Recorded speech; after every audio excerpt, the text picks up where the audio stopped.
We're going to give Craig 1 minute to come back. He just ran out. Thank you guys for signing on, and I'll let some others get signed on here, and then we'll get started. All right.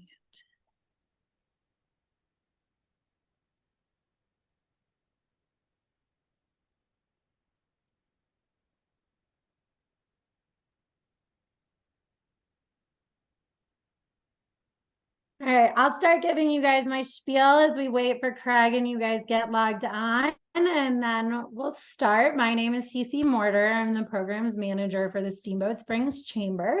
I do want to thank our sponsors quickly for making this possible. Mountain Valley Bank is our presenting sponsor for this series, and then Employers Council, Northwest Data Services, and the Colorado Housing and Finance Authority. So if you see them around town, let them know. Thank you. And then we're going to get started really quick here because we've got a lot to cover. You guys sent some great questions. We are pleased to have Craig Wasserman here. He's a renowned management trainer and consultant, and he's the author of The Invisible Spotlight: Why Managers Can't Hide. We're lucky to have him here in Steamboat and working with our local businesses. So thank you, Craig. He's going to kick it off with 10 minutes on management training, and then we'll jump into your guys' questions. You can also submit questions during the session if you want, anonymously or not, through the Q&A, and we'll get to whatever we have time for. All right. Thanks, guys.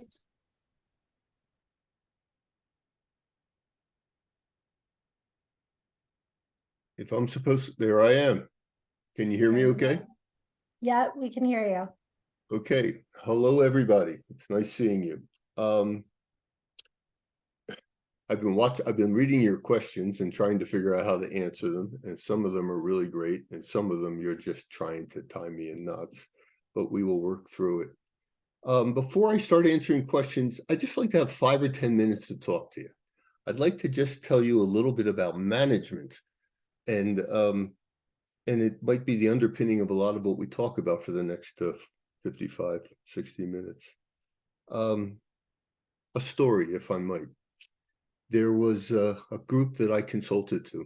The boss's name was Bruce. He was a really effective manager. And one day he had to make a decision as to who would be his sales manager. And he decided on Alan. And he called Alan into his office. It was a Friday afternoon. And they talked about Alan's promotion to being the new sales manager and what challenges were in front of them and what people they needed to talk to. And Alan was very excited. He knew that he had a shot at the position, but he wasn't positive, and he was really thrilled about it. And they spent 2 hours with each other, and it was a good discussion. Straightforward, talked about the issues of the day. On Monday morning, Alan walked into the office at 8:27. And on Monday morning, Bruce was walking out of the office to go to a meeting that he had to attend to downtown. They walked through the door and Alan said, "Good morning." And Bruce said to him, "Work starts at 8 o'clock. And Alan said, "Oh, Bruce, I'm sorry. I didn't mean to. I was coming down 95. There was an accident. It took down a lot more time than I thought." And Bruce just kept walking, and he said over his shoulder, "Work starts at 8 o'clock. Now, I know this very well because it devastated both of them, and they talked to me about it for years. From Alan's point of view, he thought to himself, here I was walking into my new job, feeling good about it, and I'm late. I am actually stepping on one of the rules that my boss has told me about, and I felt horrible. I just felt so small. I felt like I let him down. I felt horrible. Bruce, on the other hand, wasn't doing a whole lot better. He said, my golly, here I give this guy a promotion. I put him in charge of our sales outfit, and he throws it in my face the first day, literally the first step that he took, walking into my office. I listened to them tell this story to me individually a dozen times because both of them were so upset by it. Bruce felt badly, Alan felt badly, and I looked at it and thought it was magic. This is what management is all about. Alan was saying I was late. I was coming down from Philadelphia. Bruce was saying this is the way you do it. The fact is that the two of them sealed their relationship at that moment because Bruce was a good enough manager to speak the words that needed to be said. What would have happened if Bruce had said nothing? He would have gone through the day in a slow burn saying, boy, what did I make the right decision? This guy's throwing it in my face. I need somebody who's going to be responsive and set a good standard for his people. And Alan would have been walking through the day saying, I'm in the money. This is great. I love this. Bruce said to me later, he said, my biggest concern about Alan is that he might want to live too big, too large, that he'd buy the most expensive wine when he took customers out to dinner. And that's what I was worried about. And I was going to jump on him when he did. Little did I realize I was going to jump on him the first moment, literally the first step that he took walking into the office. And Alan, on the other hand, said, I knew Bruce was a stickler for formalities and that we set good standards, and I really wanted to live up to it. Little did I know that I was doing it, that I was going to be messed up the first day I walked in. I listened to them complain, and I thought it was music. That is what a good manager-employee relationship is all about. You're candid. You're straightforward. You say the things that are difficult to be said while they're still fresh, so people have an opportunity to recover. And a lot of what I'm looking at the questions that you're asking me to consider doesn't seem to take that into account. It is difficult in Steamboat Springs to manage your staff because your staff are your neighbors. They're your children's parent, your children have friends and this is their parents. They're people who you interact with and ski with and enjoy your life with and enjoy the city with. And it's difficult to be direct with people who are also your friends. And you have to make a distinction between my job here is to be a manager. My job is to be clear. My job is to praise you when you do well. My job is to critique you when some things are being missed. My job is to encourage you to keep up your good work. My job is to make sure you're a good model for new and old members of our organization that are going to come in and talk to you. We have to make a lot of decisions that have nothing to do with 5 of the relationships we have with an employee. We take care of the relationship we have with them, that we're at work with each other. There is tasks to be done. There is protocol to be followed. And your job as managers is to tell them what the protocol is. I have no way of teaching you this without being nervous. I'm not nervous, quite frankly. You have to do it.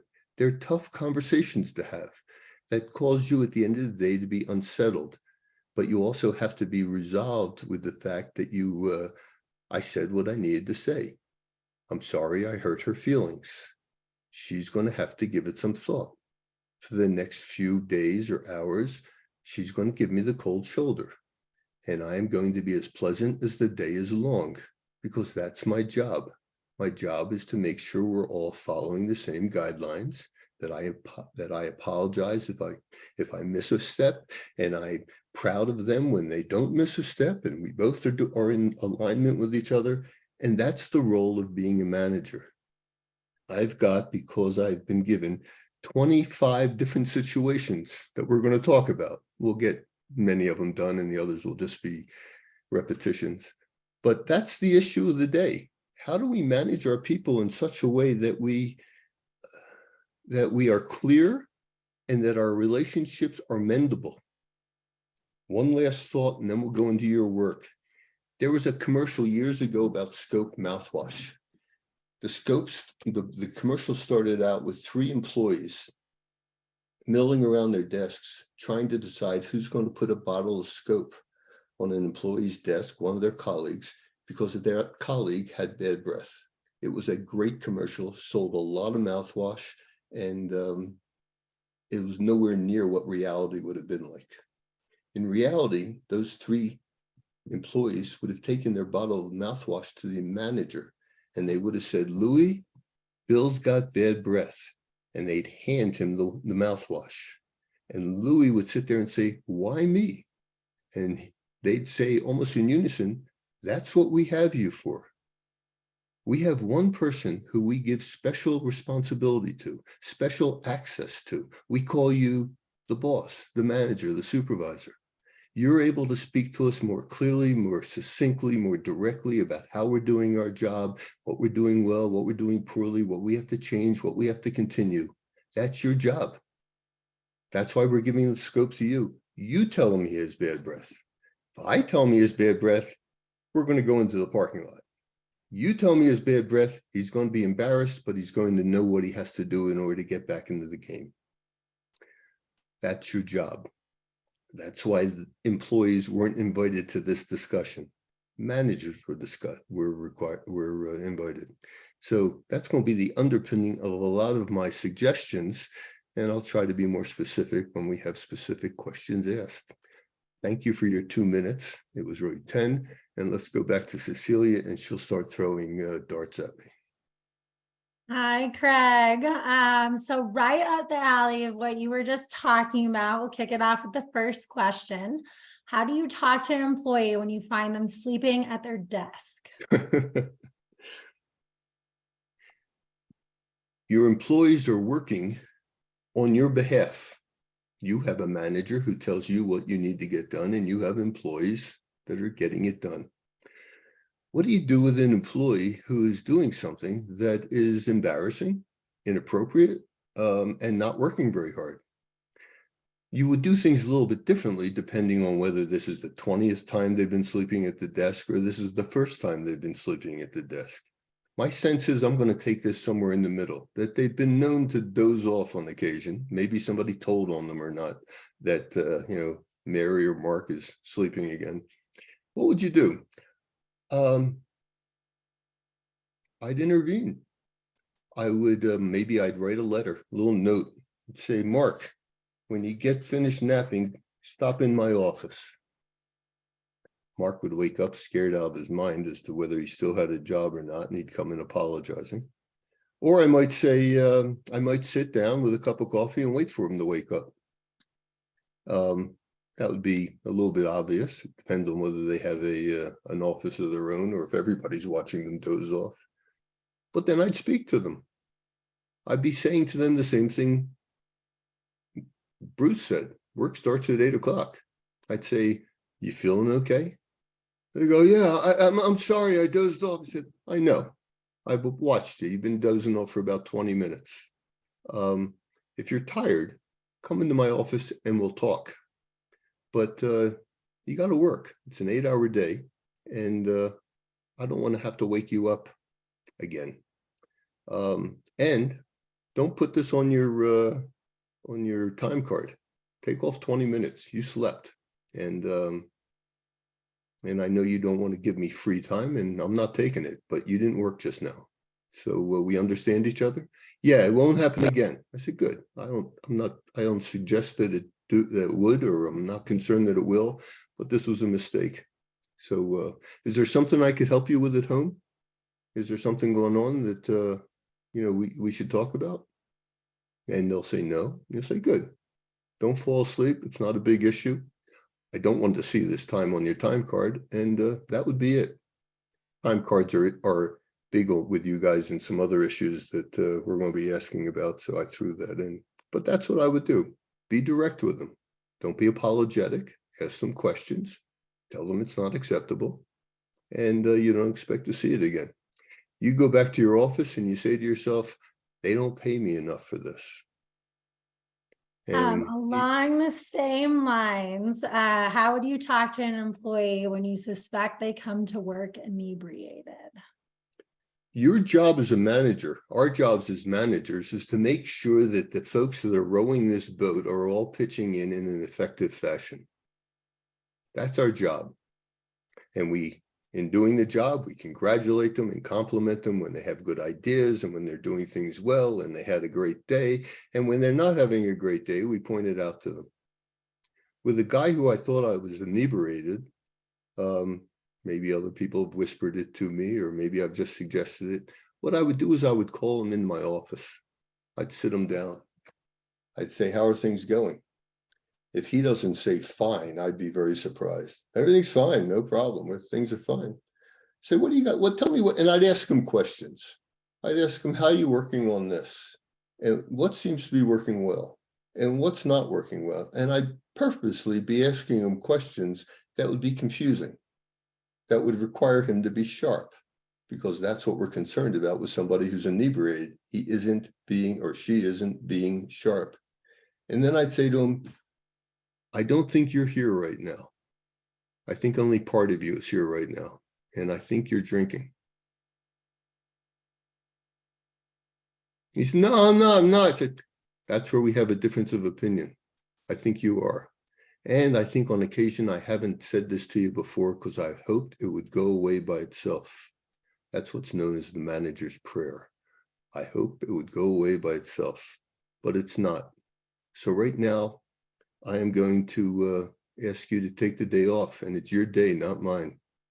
And start thinking about finding somebody that's going to help you with that issue, with the drinking issue.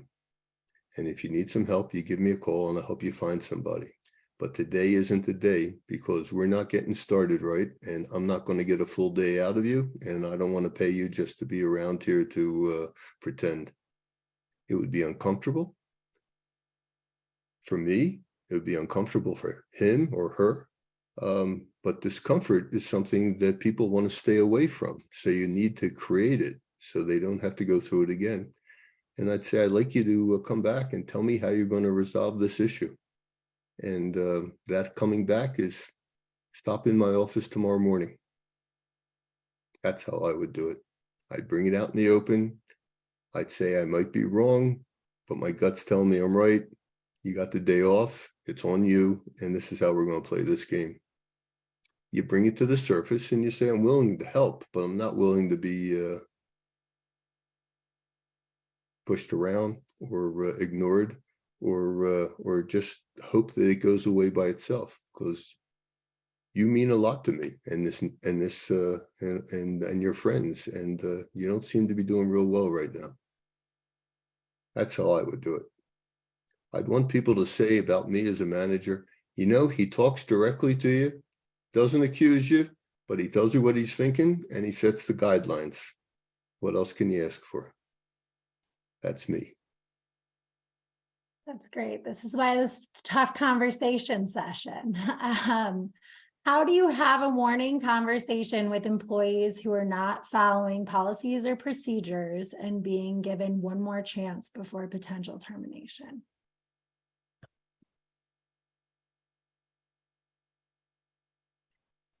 So this is somebody who is working for you. And what is it that they're doing? They're doing it their own way. They're not following guidelines. Is that what you're concerned about? They're not following policies or procedures. So Okay. not following the rules or the way operations are supposed to be done. You know, there are folks that think they're smarter than the policies and procedures, that there are shortcuts that they can get to and get the same thing done. And they're doing it out of the goodness of their heart. They actually think it's the better way to do it. So if you find somebody who is taking shortcuts, there's a few things you need to say and maybe you need to think about. They might be actually drawing your attention to something that is beneficial. But you'll say to them, you know, we have it set up so this gets done and then this gets done, and you talk with Anne Marie and Ralph and they do this, and that's how it gets processed.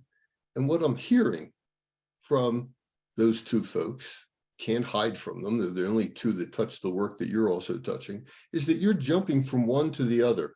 And as a result, they have to go back and check on you. And they say sometimes you're right, but there's just as many times as you're wrong. And I'm wondering, are you having a difficult time following the rules?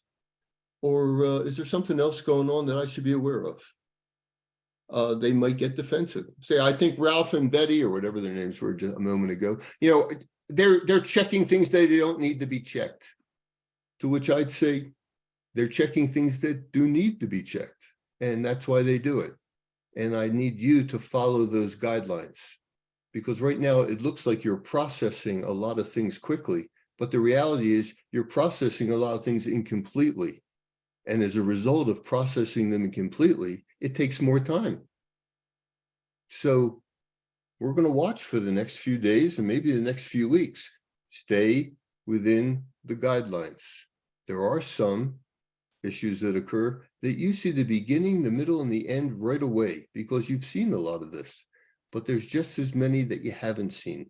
And I want you to be respectful for the issues that you deal with that are typical and the issues that you deal with that are atypical. You're not doing me or anybody else a favor by going quickly. You just have to do it in an organized fashion. So I don't need you to be the Lone Ranger. I don't need a cowboy going out there and running the range. Follow the guidelines. You have any questions about that with me? If you did have a question, what would it be? And I'd answer them. And I'd say, I also want to be real clear. I'm going to watch real carefully for the next several weeks. So get it into your repertoire. And then I'd lean back and I'd say what all managers say. They don't pay me enough to do this. My heart beats too hard. These are tough conversations to have, but they are the necessary conversations. It's like Bruce saying to Alan, work starts at 8 o'clock. Bruce, by the way, went on to become president of a $30 million company. Might have been more than that. And Alan went on to be a very effective sales manager.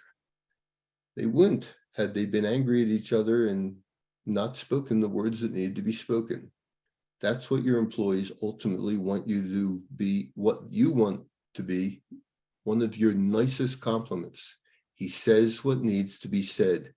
She deals with the issues as they arise. She gives you time to correct yourself. She doesn't leave the issue alone. She stays with you. She's rooting for you. He's rooting for you.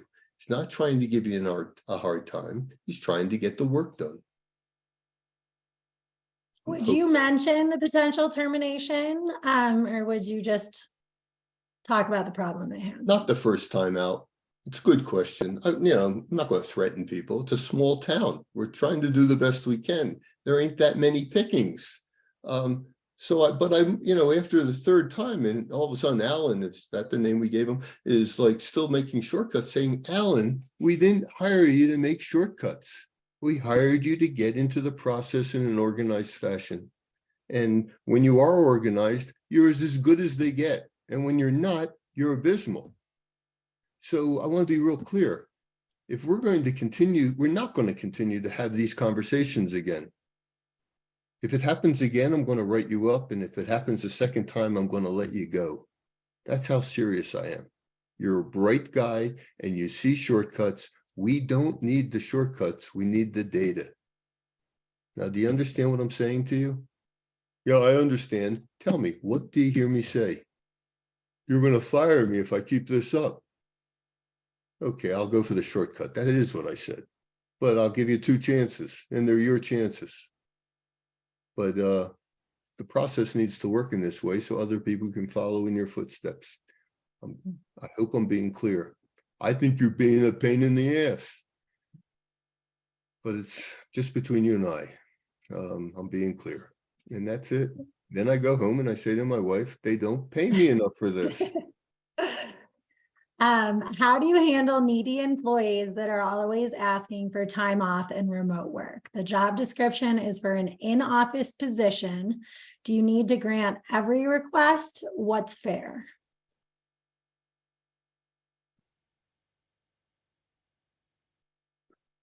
This is a problem that's occurring throughout the industry, any industry right now, is we're able to interact with each other, with me, you looking at me, and me having Cecilia, and everybody's talking to each other, and we could all do it at home. There are some positions that you need the people there. They are steady. They're the go-to person that people look toward. They give you a pulse as to what's going on when you're able to watch and interact with them. And I think you need to explain that to them. We're saying we're going through a very difficult time here, a very different time. I don't know if it's difficult, but some people can do their work at home. Others people have to come to the office. You happen to be a position where we need you in the office. And I know you might not have taken the job if you realized that I was really going to hold you to this, but that's what the job is. You are not going to be as valuable to the organization or to me if you're not here. I don't want to have to call you at home and for you to take a half hour to get back in touch with me. So your position is really one that is demanding, as it used to be in the old days, but it's demanding just for coordination here. So when you ask me, can I do this at home? Can I do that at home? My inclination is to say no. Certainly if your child is sick, go home. Certainly if you have your parents coming in town and you haven't seen them in a year and a half, get the heck out of here. But as a weekly process that you always come and you're getting more and more original with your excuses, that's not why I hired you.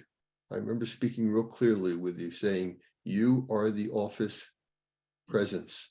People will be here, some will go, some will come, many will be here, and that's what I need you for. If this is not good for you, and you need to leave, I understand, or we can talk about a job that I might be able to put together. But right now, I'm not inclined to do that. I value your presence. And your going home is just for natural causes. My son's got a sore throat. I have other things I have to do, and I have to make some phone calls, and it'll be a lot easier in my life. I'm not that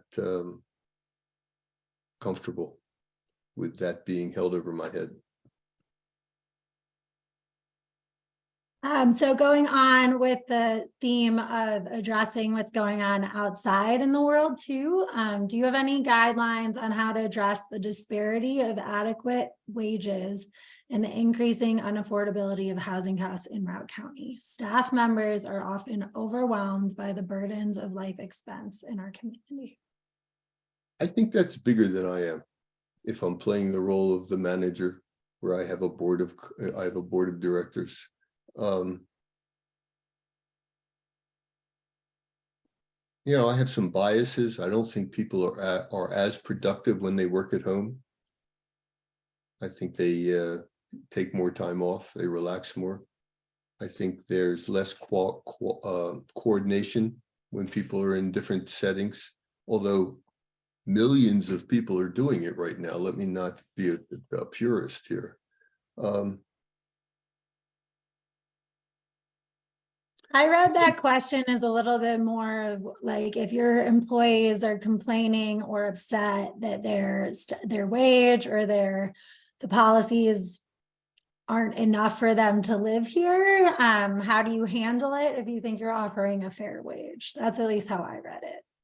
I don't know.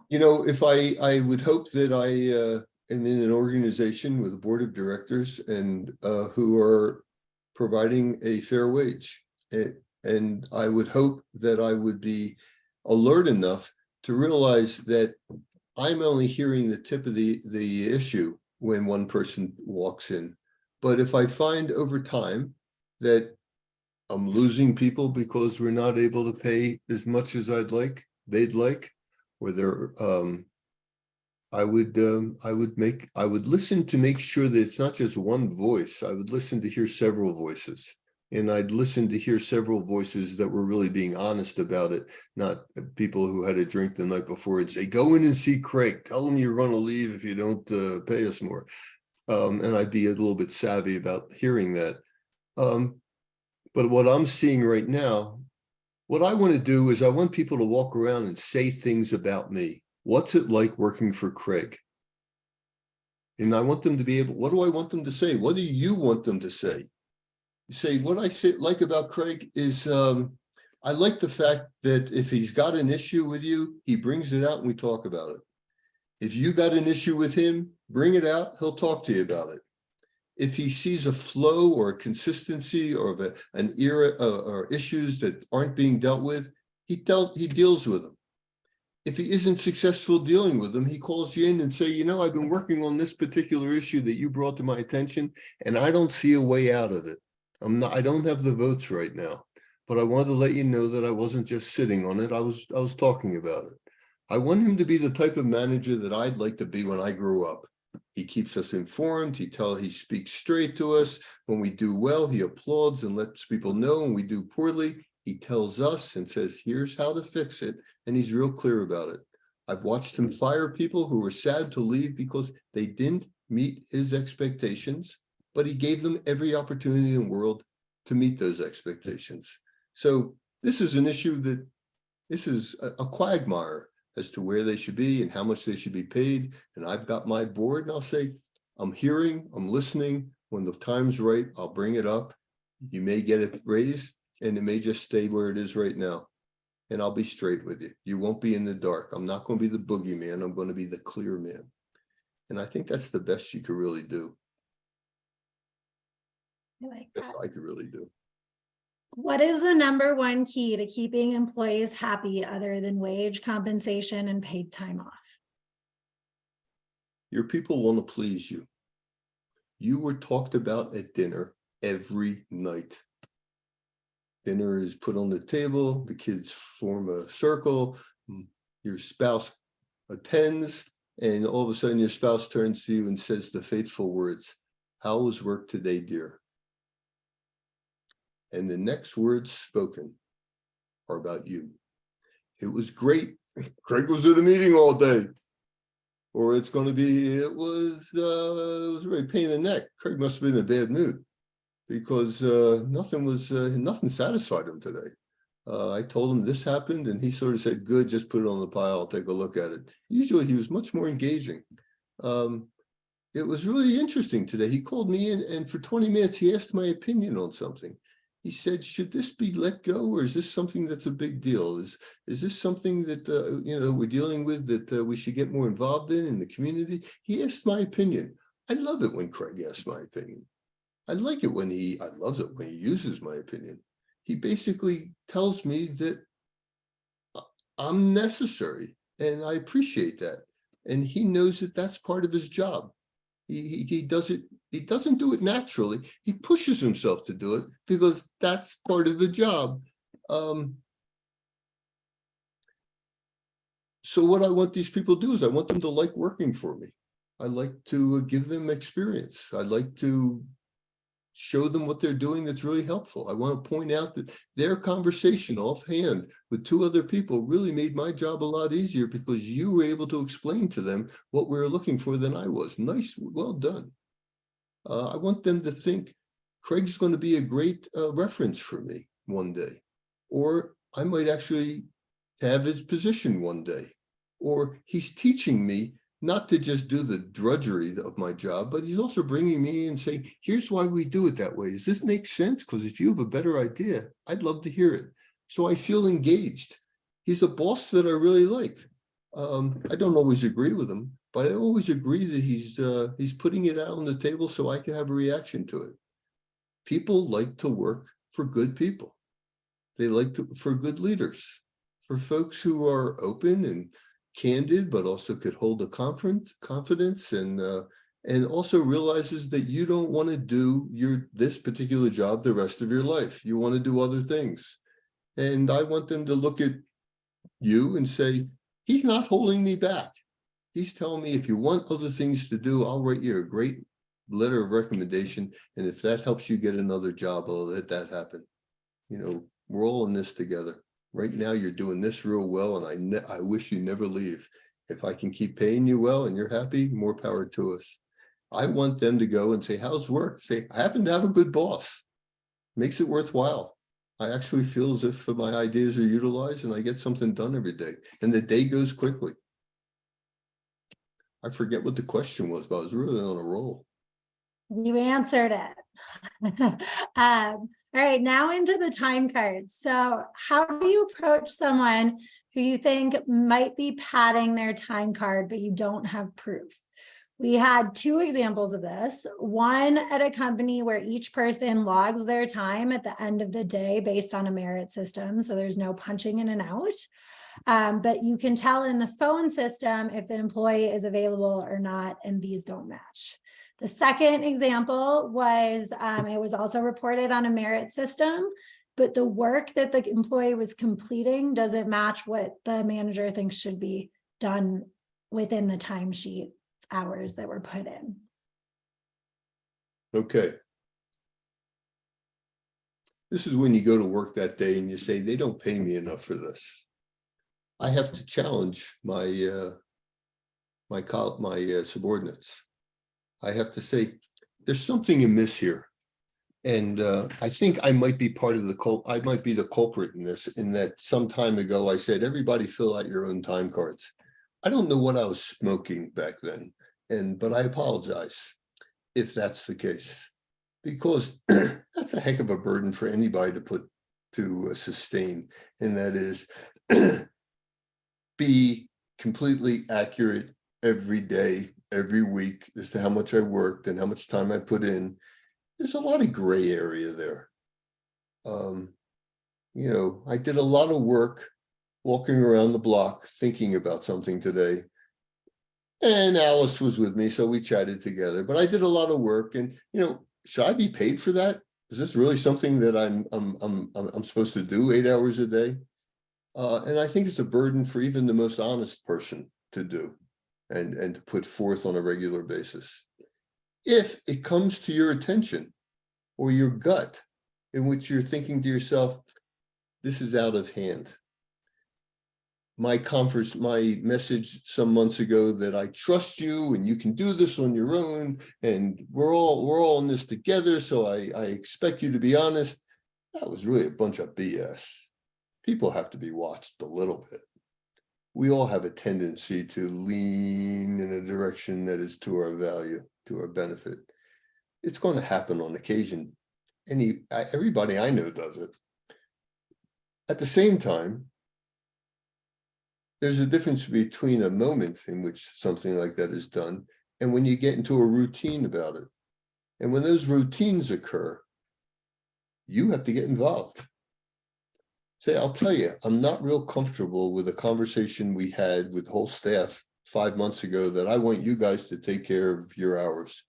I really threw that away, and I was hoping I never had to deal with it again. I have to deal with it. Over the next several months, I'm going to watch each of your time cards. I'm going to question you on how it blew up in this area and what was going on in that area. And I am on some occasions going to not only question you, but I'm also going to pull it back from you.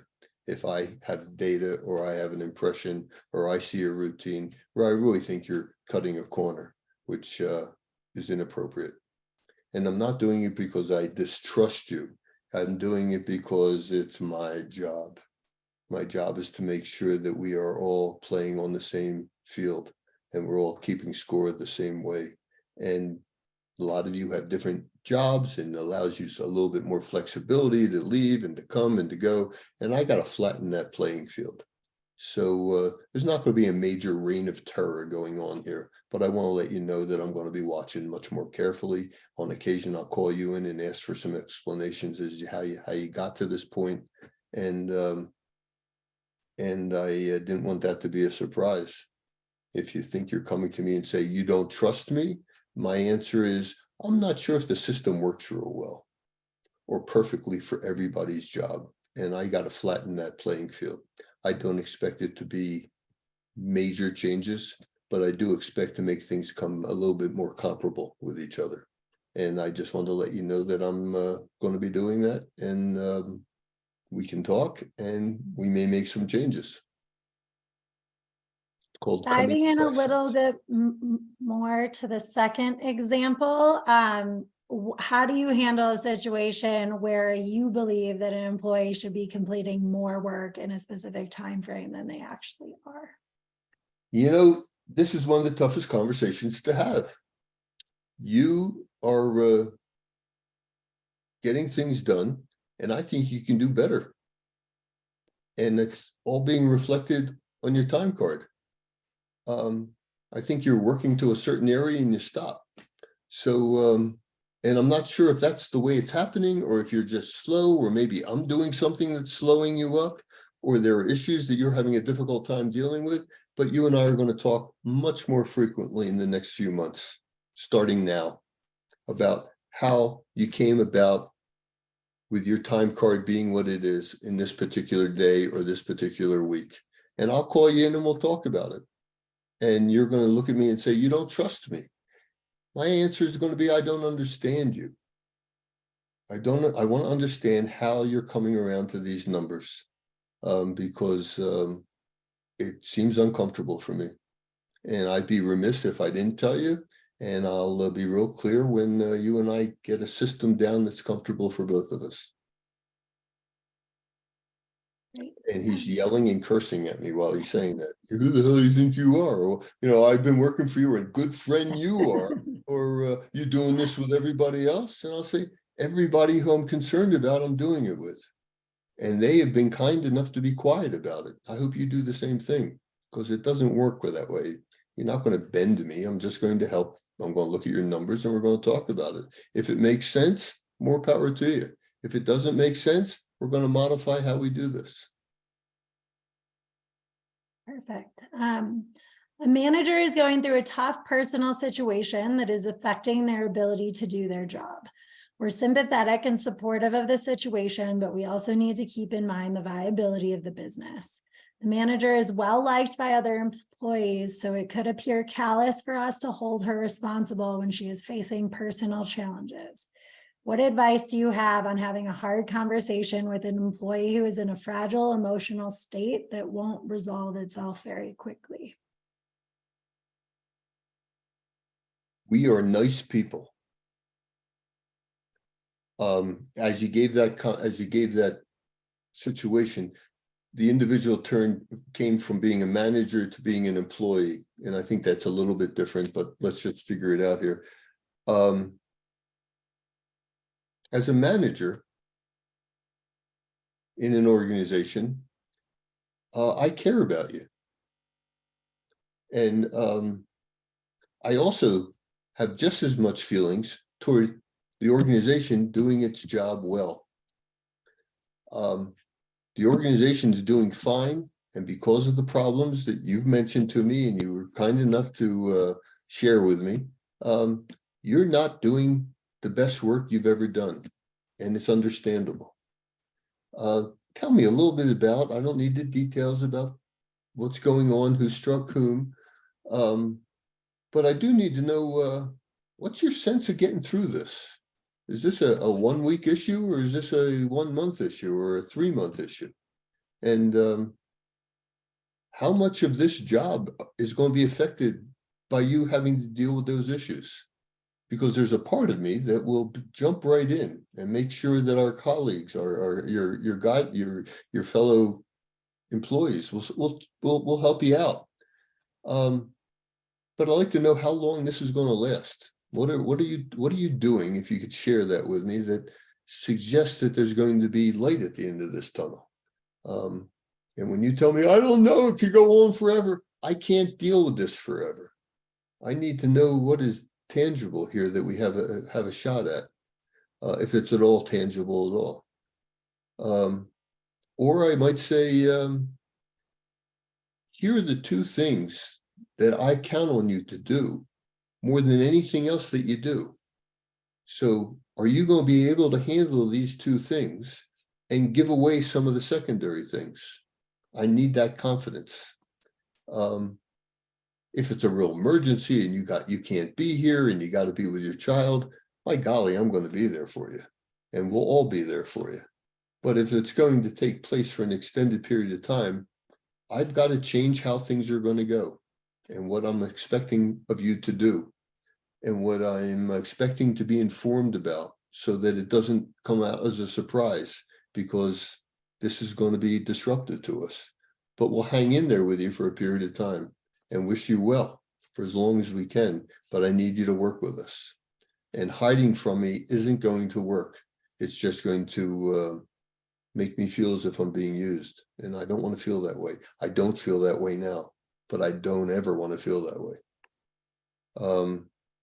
So talk with me. How can we divide what you're doing so it makes sense? You're not dragging your feet. We've got you covered. And over a period of time, I'll let you know if it's getting to a point where it's too much for us to carry. It's not there yet, Nobody's feeling that way.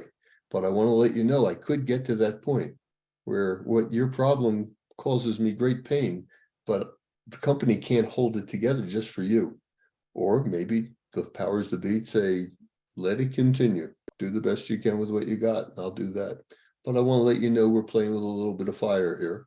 But our hearts are with you, and it's not upon us right now. But I wanted to let you know what the future could hold and how you need to help us. And then I go home and say, they don't pay me enough for this. How do you handle a Debbie Downer character who is always critical, seeking additional attention, and who can catalyze other team members to join the complaints and whining for more, and more? My favorite people.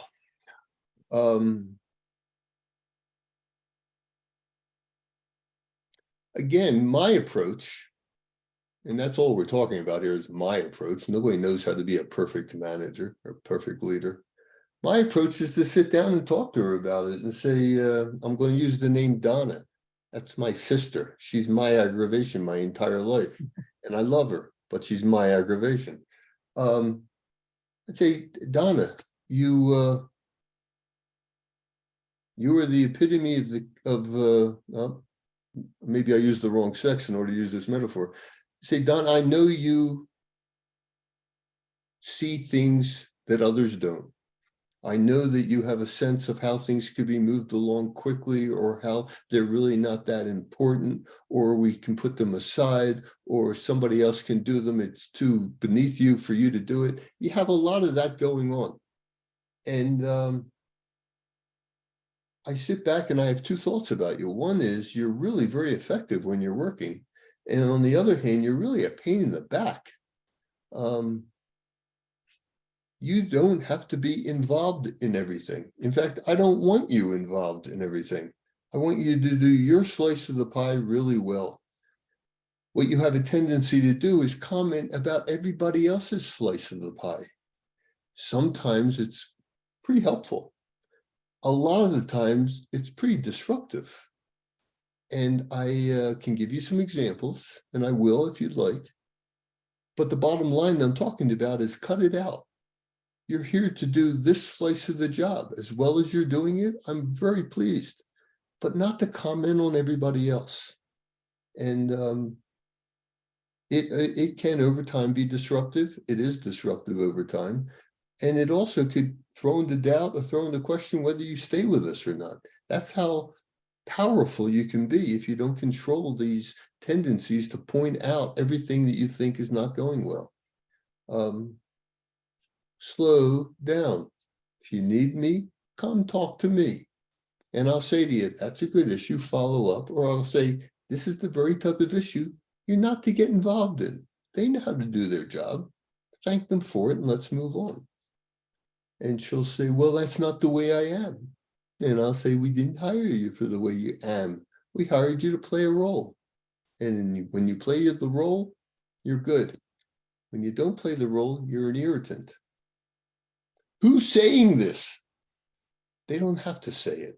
I can read it. I can watch them. I don't want them to say these things about you because you're really pretty valuable.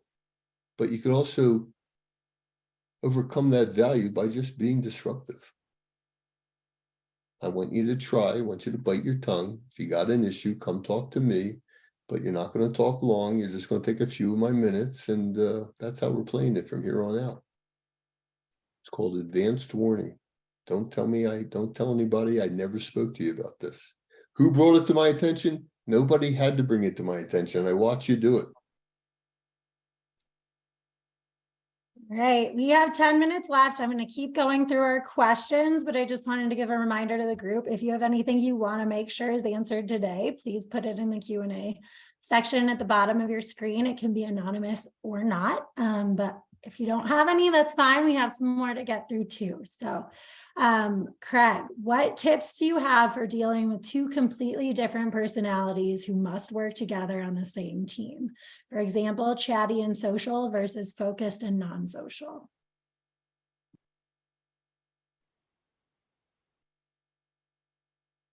Have I said this a dozen times already? They don't pay me enough for this, because that's what you feel like at this point in time.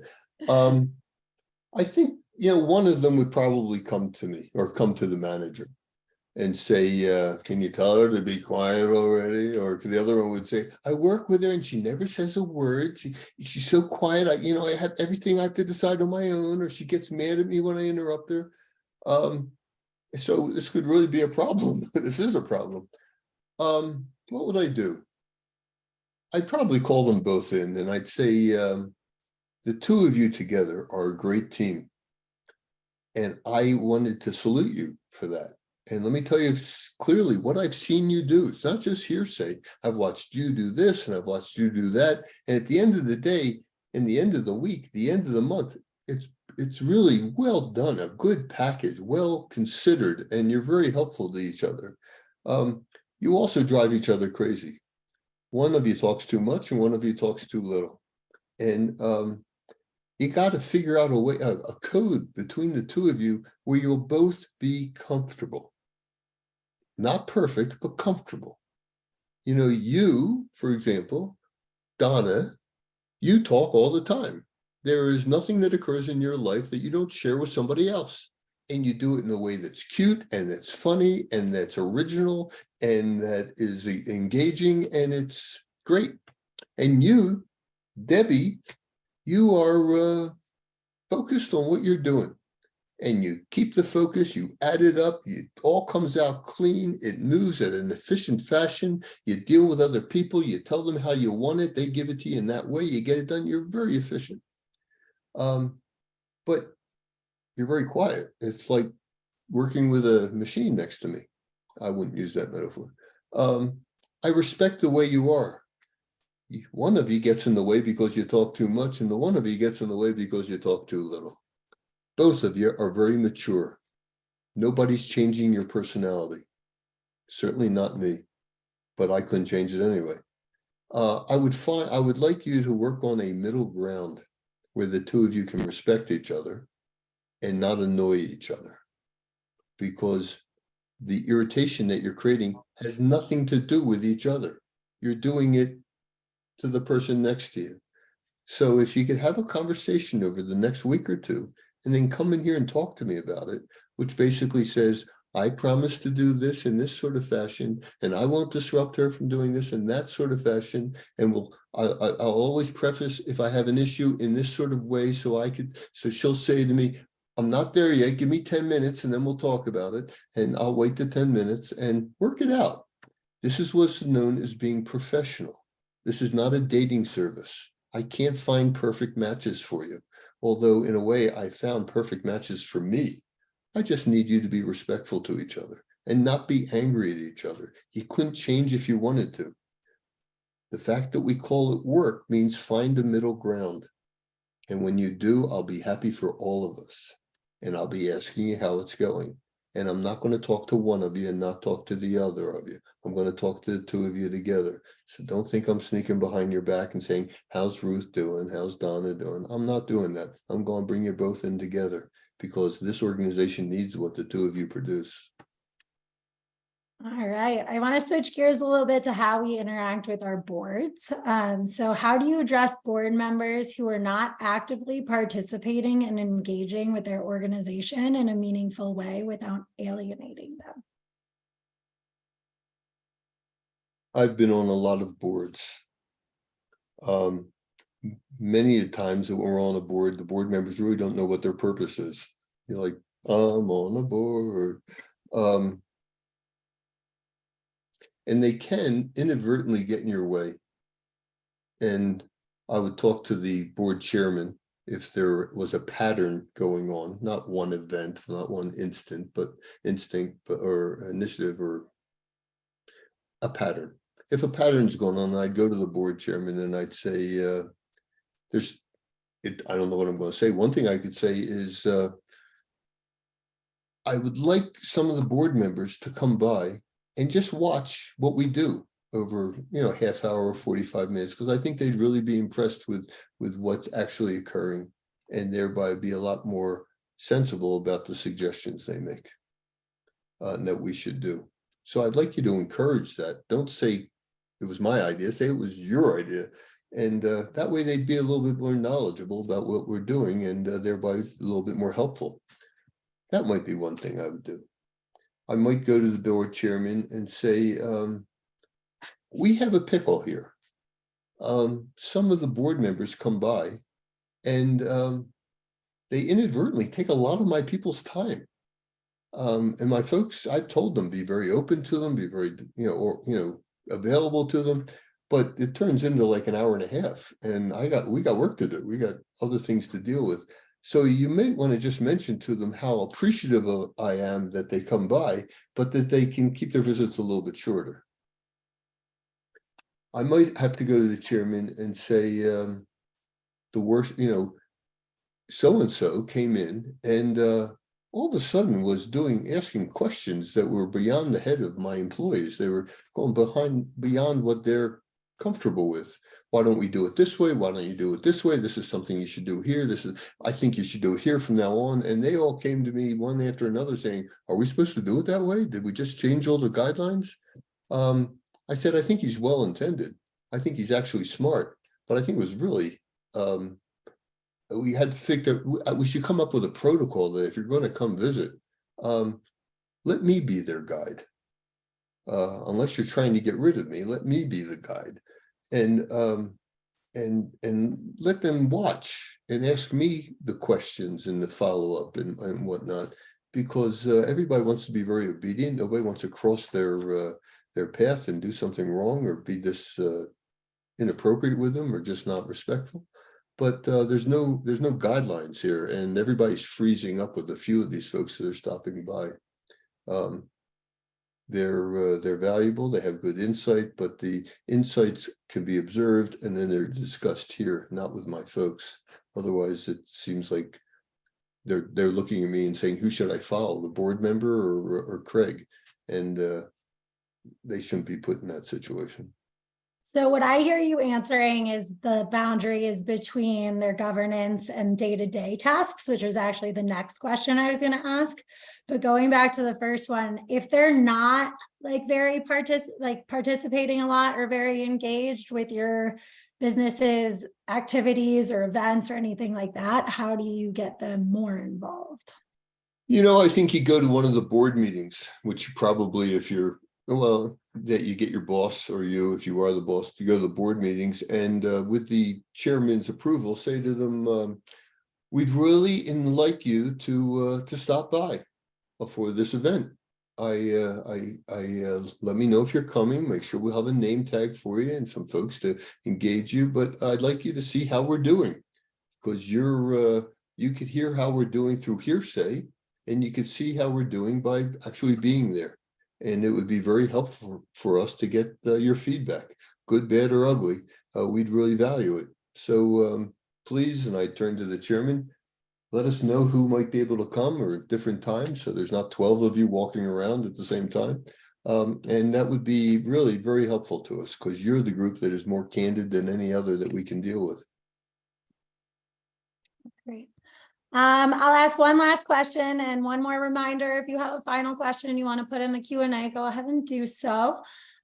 We are planning increased DEI assessment, awareness, and initiatives. How do you handle the over-politicized and volatile hype that's around diversity, equity, and inclusion issues? I haven't the slightest idea. What were the letters? DEI, it's diversity, equity, and inclusion. And they want you to do this in your nonprofits?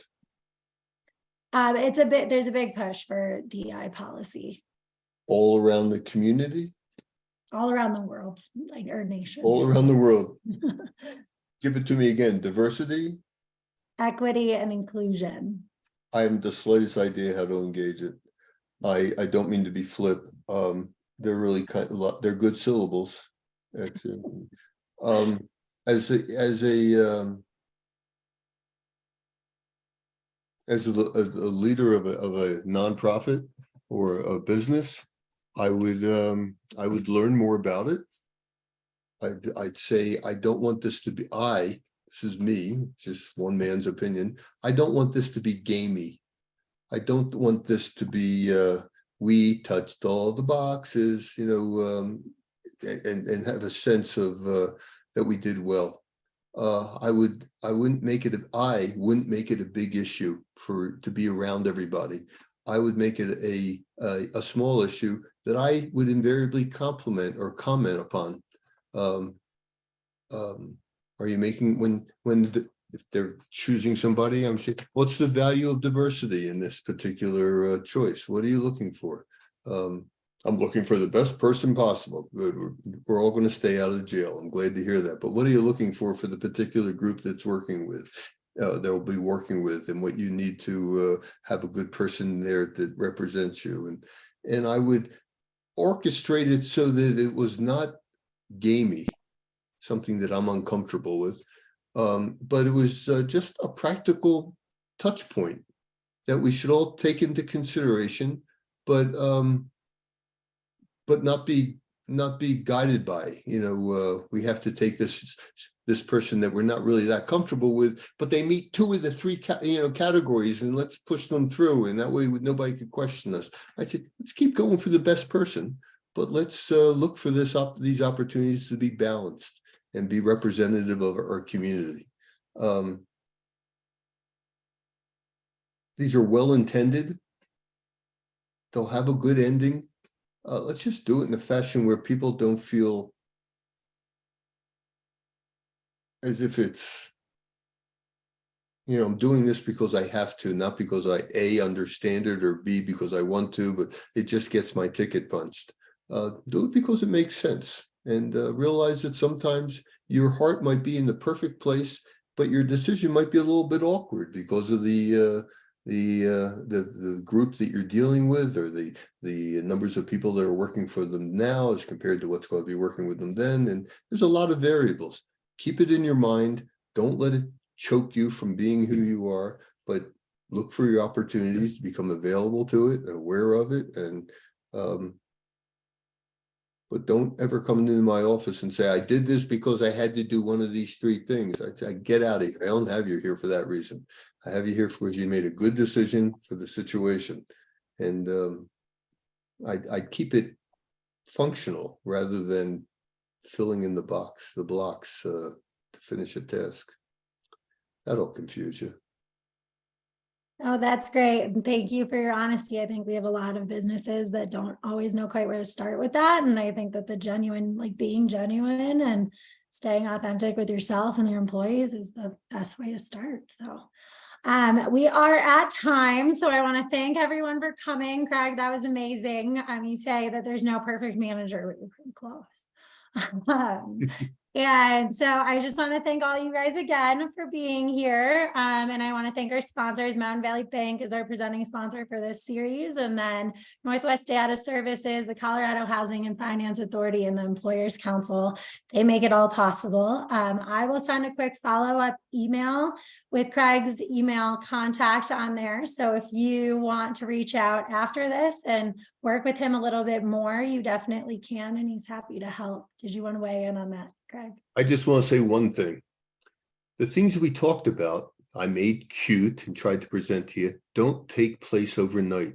They take place over weeks. It takes time for people to trust each other, to trust what you have to say, what I have to say, to follow through with it. Be patient. It's, all the movies that they've put together about management training, it's like they have a conversation at 10 o'clock, and at 10:15 they're like saying, this is such a great idea, I really like them. It doesn't work that way. People have to go home and think about it, talk to their spouses, speak to their colleagues, realize, he's really not being that much of a pain in the butt, he's trying to just help me over here. Let it take its time, but hold to your issues, and let there be consequences if they're doing well, and let there be consequences if they're not meeting your expectation. That's fair, and most people can live with fairness. You've been a pleasure. Thanks for giving me a chance to chat with you, Cecilia. I appreciate it. Thank you, Craig. We look forward to working with you again soon, hopefully. As I was saying, I'll send his contact, and we'll send the recording as soon as it's ready. If you guys have any additional questions, you can always reach out to me as well, too. Have a beautiful day, everyone. Thank you. Bye. Bye-bye now.